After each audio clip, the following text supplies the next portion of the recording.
Ei, irmãs, a paz. Estou aqui novamente para a gente poder estar dando continuidade, ao estudo, a epístolas aos Romanos. Tivemos aí parada um pouquinho, porque estávamos aí focando, na intercessão do seminário, mas nós vamos voltar agora novamente a estar estudando a Epístola ao Romano, continuando agora pelo capítulo 3, amém? Capítulo 3, ele é como se fosse uma divisão, é uma ponte que tem dentro dessa própria epístola, entre os primeiros capítulos ali e o restante do que essa epístola toda Paulo vai estar falando e explicando. Então vocês vão ver que a epístola 3, ela é como se ela estivesse ligando o Velho Testamento ao Novo Testamento.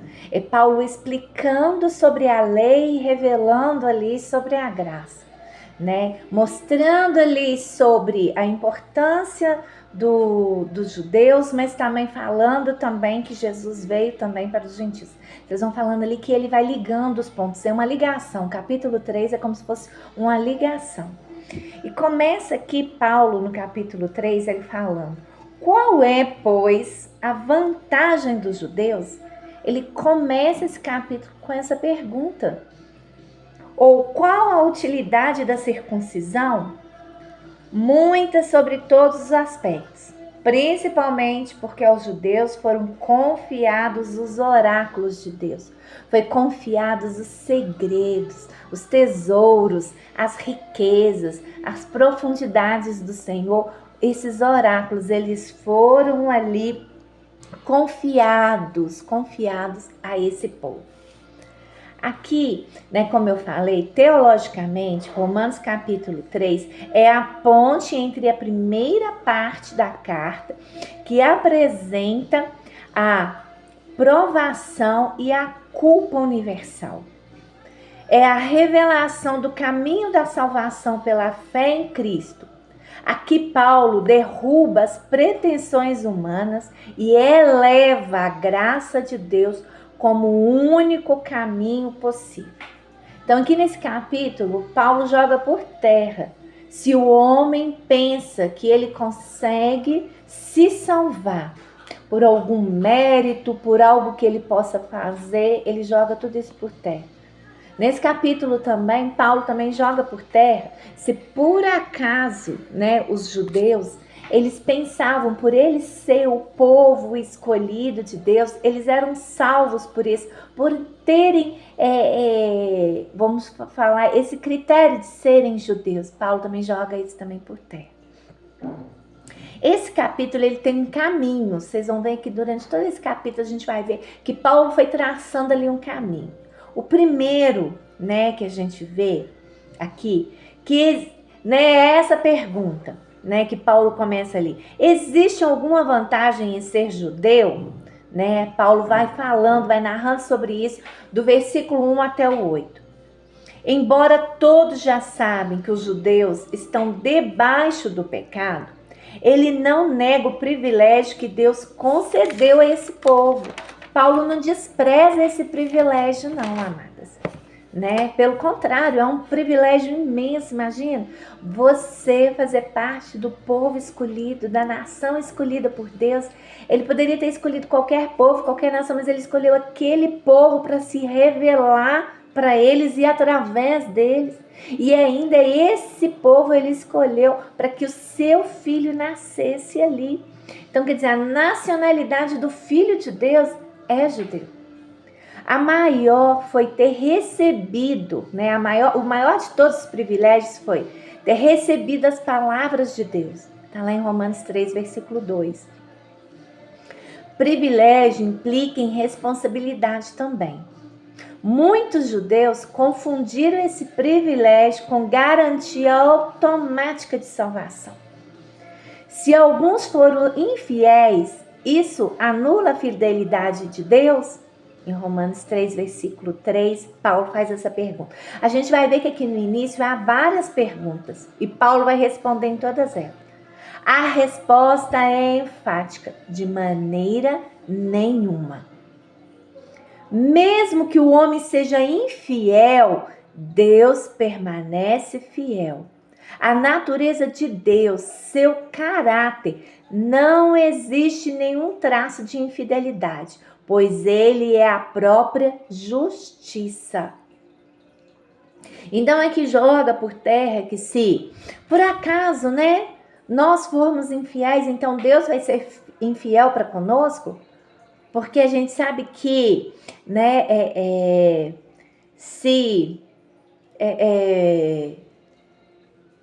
formos, como se fosse algo que fosse de retribuição, como se fosse uma via de mão dupla, Então, eu sou bom, Deus é bom para comigo, Eu sou justa, Deus é justo para comigo. Eu sou fiel para com Deus, Deus é fiel para comigo. Não. Porque o caráter de Deus, irmãs, nós temos que pensar nisso, no caráter, nos atributos de Deus, Porque eu já falei isso aqui anteriormente. Nós, no nosso caráter, nós não somos justas, Nós temos atitudes, às vezes de justiça, mas nós não somos. Então, quando nós olhamos para Deus, é diferente. O caráter, quem a pessoa é, está intrínseco nela. Deus, ele é a própria justiça, ele é justo. Então, independente se a pessoa é justa ou não, Deus vai continuar sendo justo. Outra objeção aqui que Paulo levanta, Outra pergunta, outra indagação. Se nossa justiça ressalta a justiça de Deus, ele seria injusto ao nos punir? Está lá em Romanos 3, versículo 1. E ele responde, Deus é justo. O justo juiz, ele não se contradiz, nem age de maneira parcial. Diferente de nós, amadas. Às vezes nós podemos pensar que nós somos muito justos. Mas querem ver um exemplo de quando a gente vê que às vezes a gente é imparcial? Quando toca às vezes naquilo que a gente mais ama. Vamos colocar os nossos filhos. Como a gente quer uma punição dura, rígida e pesada para quem às vezes fez algum mal para os nossos filhos. Porque aí está entrando a nossa parcialidade. E Deus não é assim. Deus, ele esteve ali e viu o que fizeram com o filho dele. E Deus determina a justiça para todos. Ou outra coisa também. Às vezes, se um filho nosso cometer, às vezes, algo, ali de errado. Como às vezes a gente se coloca naquela posição de querer entender, Não, mas ele fez isso por causa disso e disso. Ele foi levado a fazer isso, ele estava fora de si, ele fez porque foi ali a circunstância, o momento. E se é com outra pessoa, a gente não tenta se colocar no lugar, porque nós somos imparciais. Mas Deus não, Deus é Por fim, ele refuta, Ele ali afirma a absurda ideia de que pecar seria justificável se isso trouxesse glória para Deus. A condenação de quem pensa assim é justa, pois distorce o caráter de Deus e perverte o entendimento da graça. Que nós não merecíamos, irmãs, nós não merecíamos o amor, nós não merecíamos o resgate de Deus. Nós somos pecadores. Mas Deus nos concede, Deus nos dá aquilo que nós não merecemos. Porque aqui Paulo estava falando que talvez alguns estavam pensando, não, então nós precisamos estar pecando, porque assim, se eleva, se revela, a justiça de Deus, o amor dele. Não, irmãs. Porque a partir do momento que eu aceito a Cristo como Senhor e Salvador da minha vida, o pecado na minha vida tem que ser acidente.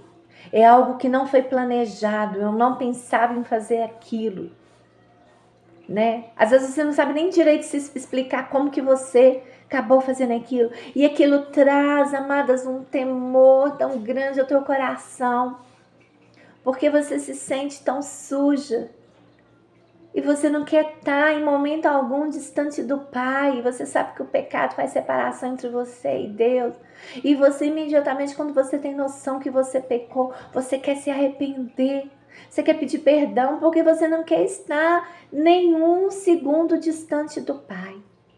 E você quer a cada dia se parecer mais com Ele. Estar mais semelhante com Ele. Ter o cheiro dEle. Você quer ter o cheiro de Deus. Você quer se assemelhar com Ele. Você quer ser semelhante a Ele. E se Ele é justo, você também quer ser. Se Ele é amoroso, você também quer ser. Se Ele é perdoador, você também quer ser. Se Ele é misericordioso, você também quer ser. E aqui Paulo vai continuando esse caminho, revelando que todos estão debaixo do pecado. Ele vai narrando, falando sobre isso lá do versículo 9 até o 20. Aqui Paulo apresenta o clímax da sua argumentação sobre a culpa humana. Não há distinção debaixo do pecado. Ele usa vários textos bíblicos para comprovar. Era um recurso usado pelos rabinos. Se vocês lerem aqui do versículo 9 até o 20, vocês vão ver que ele vai trazendo vários versículos do Velho Testamento para poder comprovar isso, que nós estávamos todos debaixo do pecado, que já havia condenação, que ali Deus já revelava que ele tinha um plano de resgate. Qual era esse plano? Através do seu filho. Então ali a vinda de Jesus não foi algo novo, não foi um plano B, um plano C, porque a lei não deu certo, a lei não funcionou, através da lei não conseguiu resgatar o homem. Não era isso. Desde o início, Deus já estava ali revelando qual era esse plano. Mas sabe por que eles não conseguiam entender, não conseguiam compreender? Porque Deus mesmo havia tampado seus olhos e o seu entendimento. Por isso eles liam e não compreendiam. Às vezes para nós hoje, irmãs, que temos os nossos olhos abertos, o nosso entendimento aberto, talvez é complicado a gente entender isso, porque a gente lê lá no Velho Testamento e a gente compreende, nossa, aqui está falando de Jesus. Aqui está falando todo o plano. Por que o povo não entendeu? Porque quando Jesus ali nasceu, Jesus se revelou, eles não enxergaram. Irmãs, os olhos deles, o entendimento deles estavam completamente tampados. Eles liam e não compreendiam isso. Mas já estava tudo lá. E Paulo, ele traz, e isso era um meio, um recurso que era muito usado pelos rabinos. Quando eles iam apresentar uma tese, algo, eles pegavam vários versículos do Velho Testamento, da Torá, para poder trazer ali certeza que aquilo era algo que estava dentro da palavra de Deus. O ser humano não é apenas alguém que comete pecado, mas alguém totalmente inclinado ao mal. Irmãs, porque depois que nós aceitamos Cristo, que nós temos o Espírito Santo na nossa vida, que igual eu falei, o pecado tem que ser um acidente na nossa vida, então nós podemos ser pessoas que às vezes cometem algum pecado, porque é um acidente. Mas se você, irmãs, não tiver o Senhor na tua vida, não tiver o Espírito Santo, nós somos seres totalmente inclinadas para o mal. Nós não cometemos pecados, porque é acidente. Não, nós somos inclinadas para o mal. Irmãs, se tirar o Espírito Santo de nós por 10 segundos, nós somos terríveis, irmãs. Nós pensamos coisas horrendas. Nós desejamos coisas que são totalmente distantes de Deus. E aqui a gente vai vendo que Paulo ele vai continuando esse caminho do capítulo 3, e ele vai. Qual é o caminho da salvação? De Romanos do 21 até o 31, ele vai falando sobre isso. Depois de um quadro sombrio, porque até aqui a gente fica assim, meu Deus do céu, Senhor, o ser humano é terrível, né? Nós somos totalmente inclinados para o mal. Então, a gente, né? Aí é que Paulo, ele começa a falar. Ele abre a janela. A salvação é pela fé. Não era algo novo, aquilo que eu falei. Não é algo que, meu Deus, não deu certo lá, a lei, então agora eu tenho que ter um novo plano. Não era algo novo. Os profetas já falavam sobre isso, mas como o entendimento deles estava fechado, não compreendiam o que liam. Lá em Romanos 32, 22 fala sobre isso, quero até ler. Justiça de Deus mediante a fé em Cristo Jesus para todos e sobre todos os que creem, porque não há distinção. No 23, pois todos pecaram e carecem da glória de Deus. 24, sendo justificados gratuitamente por sua graça, mediante a redenção que é em Cristo Jesus. 25, a quem Deus propôs no seu sangue como propiciação, mediante a fé, para manifestar a sua justiça, por ter Deus, na sua tolerância, deixado impunes os pecados anteriormente cometidos. 26. Tendo em vista a manifestação da sua justiça no tempo presente, para ele mesmo ser justo e o justificador daquele que tem fé em Jesus. Mas aquele falando, o plano estava todo desde o início. Desde lá de Gênesis, o plano era esse, era Jesus. Aí aqui a gente vai continuar em Romanos, né, que aqui eu fui lendo, 24. Redenção, base da justificação.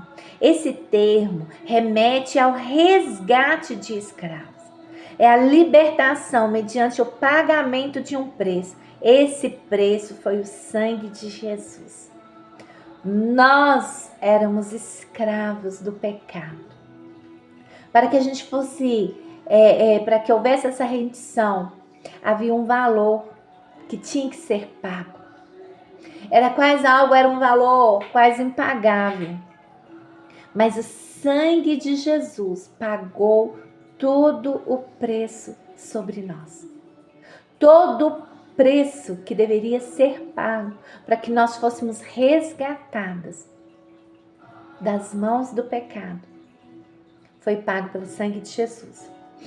No versículo 25, Jesus sendo templo, ele explica que esse termo refere-se à cobertura da arca, da aliança, onde, no dia da expiação, o sumo sacerdote aspergia o sangue, simbolizando o perdão e a reconciliação.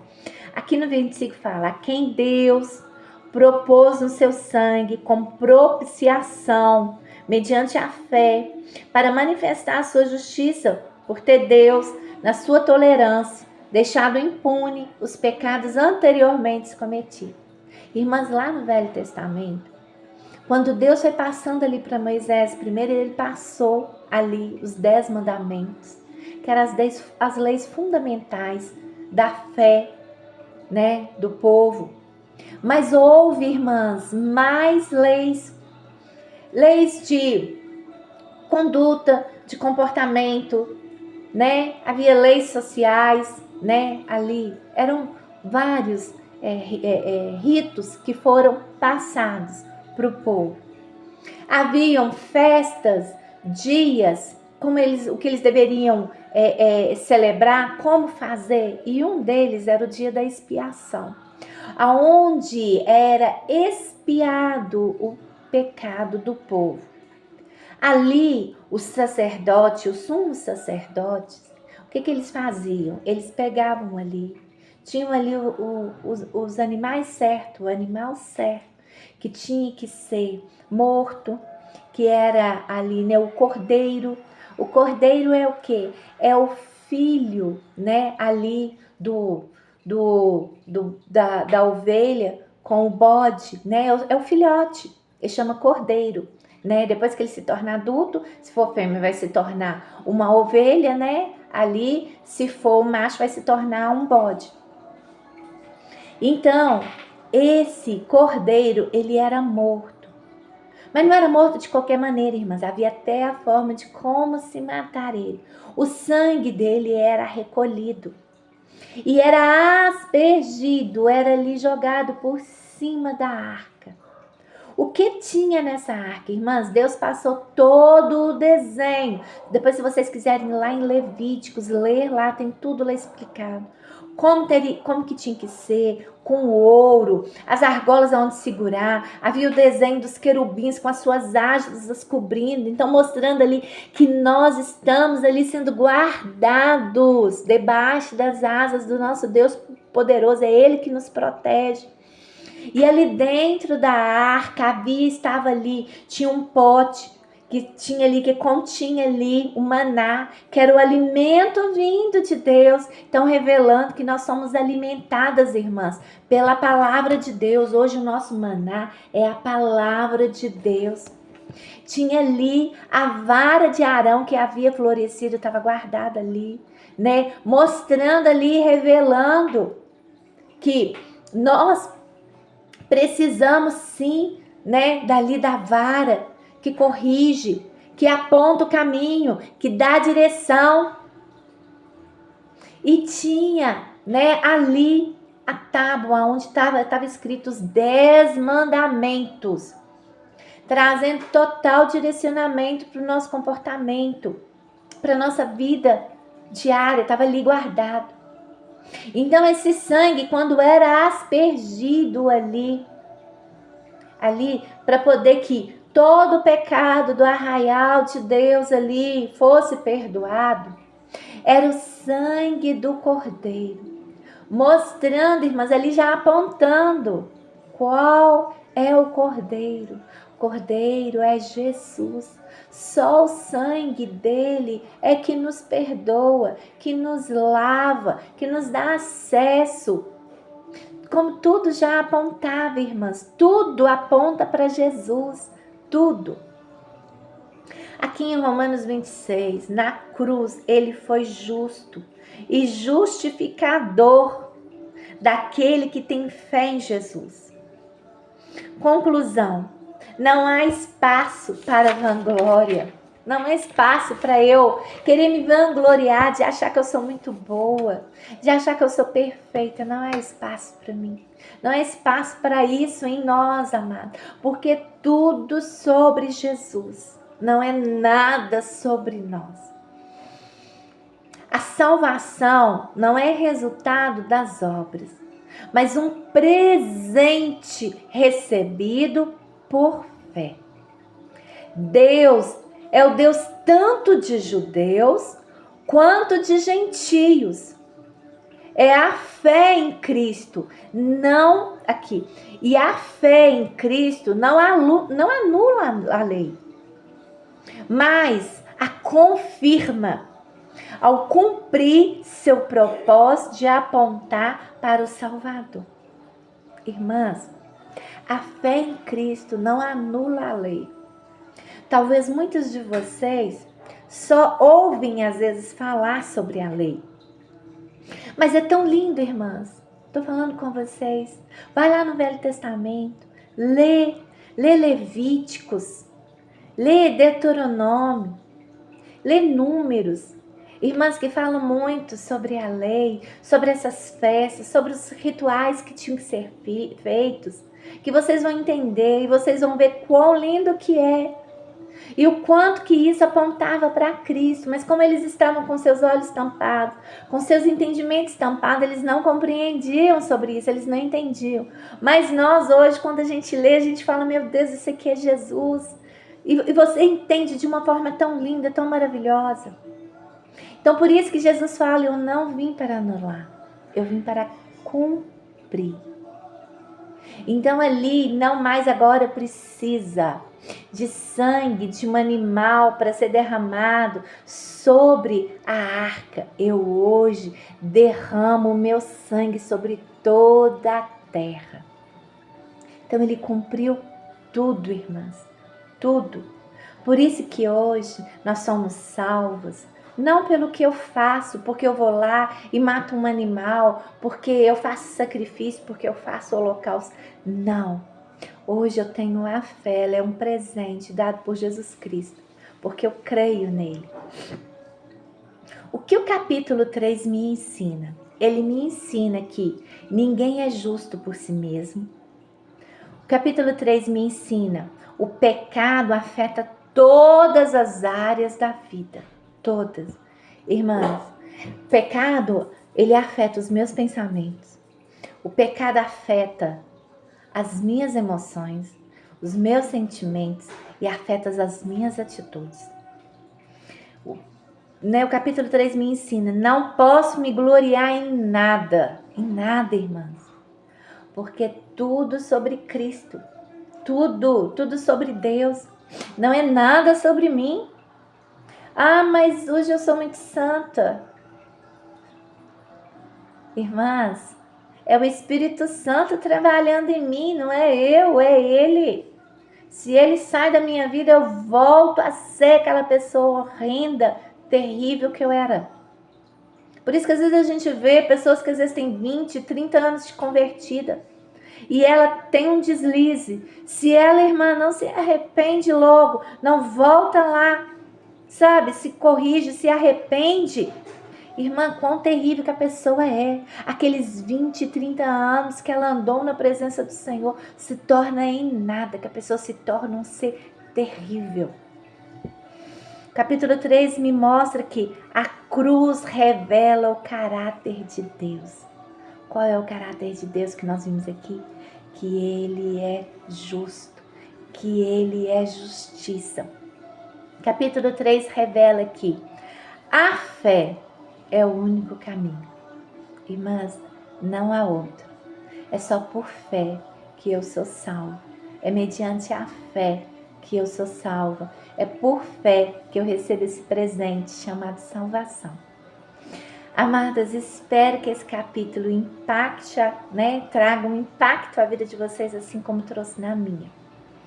E que nós possamos a cada dia estarmos buscando mais e mais, estarmos sendo semelhantes ao nosso Cristo, termos o cheiro dele impregnado em nós, que cada dia mais, quando as pessoas olharem para nós, vejam Cristo em nós, que cada dia mais, quando eu andar por essa terra, quando eu tocar aqui nas coisas, seja o toque dele. Amados, nós precisamos a cada dia mais estarmos buscando sermos semelhantes ao nosso Cristo, termos o perfume dele, sabe? Estarmos assim sendo semelhantes a ele, sermos parecidas com ele, de chegarmos ao ponto como Paulo, sabe, irmãs? Será que nós podemos dizer isso? Não mais vivo eu, mas Cristo vive através de mim. Que Deus abençoe o seu dia. Medite muito sobre essa palavra. Que Deus abençoe o restante do teu dia. Amo vocês. Cristo abençoe todas vocês.